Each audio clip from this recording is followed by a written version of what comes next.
Moikka!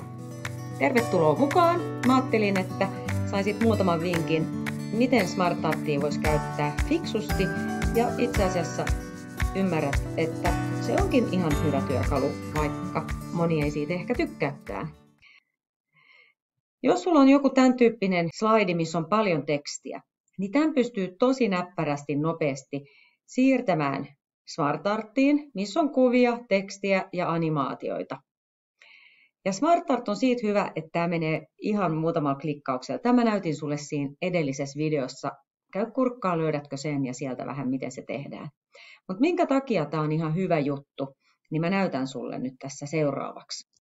SmartArtissa sä pystyt joko tässä itse visuaalisessa ympäristössä tekemään muutoksia tai sitten tässä apulaatikossa, joka aukeaa tästä pikkunuolesta, joka on tuossa vasemmassa reunassa. Jos sä haluat esimerkiksi siirtää näitä toiseen järjestykseen, niin hiiren oikealla, jos vaikka tätä helppo seurata pitää kartalla, niin haluttaisiin siirtää muualle. Hiiren oikealla näppäimellä aukeaa tällainen valikko ja tästä vaikka siirretään sitten ylös tohon tai vielä enemmän ja se siirtää sen koko boksin sitten sieltä aiemmaksi tai myöhemmäksi.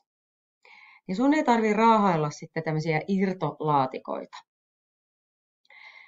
Myös jos sä haluat muuttaa jotain tekstiä, niin täältä voit sitten tästä apulaatikosta vaihtaa sen tekstin siihen helpommin. SmartArtissa on myös se hyvä, että sä voit vaihtaa tämän toisenlaiseksi. Jos sä et tykkääkään tästä, klikkaamalla tätä SmartArtia ja menemällä täällä ylhäällä SmartArt-rakenteeseen, niin voitkin vaihtaa sen vaikka toisen näköiseen, vaan menemällä hiirellä siihen päälle. Noin. Niin kaikki muuttuu ihan superhelposti, eikä tarvitse siellä sitten niitä erikseen klikkailla. Nyt jos sä haluat sinne animaatiot, niin saat animaatiot tähän koko pakettiin painamalla tuolta ylhäältä kohdasta animaatiot ja valitse nyt tämmöinen melko huomaamaton esimerkiksi tämä himmennys. Ja kun tähän tulee tämä numero 1, se tarkoittaa, että kaikki tulee yhdellä klikkauksella. Ja animaation ruutu, kun se on auki, niin näyttää täällä sitten sen, missä järjestyksessä ja mitä tulee.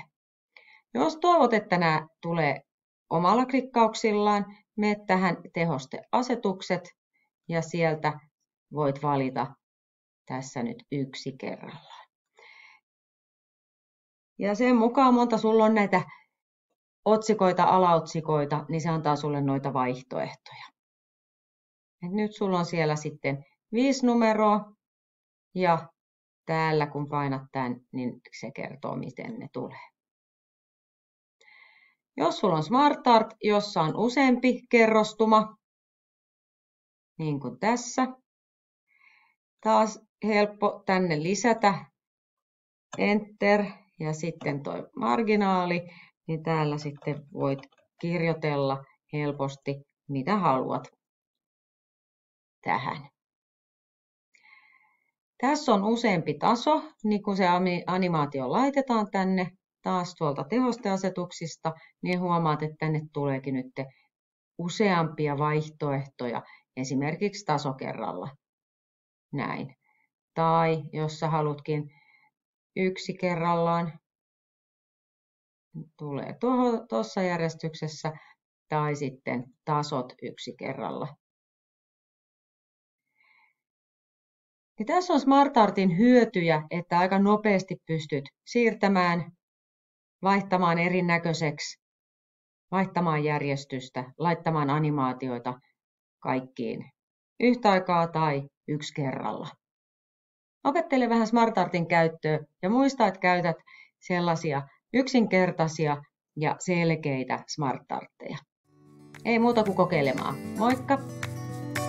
Tervetuloa mukaan kurssille oppimaan lisää esimerkiksi näitä asioita, joista on ihan varmasti paljon hyötyä sun seuraavissa esityksissä.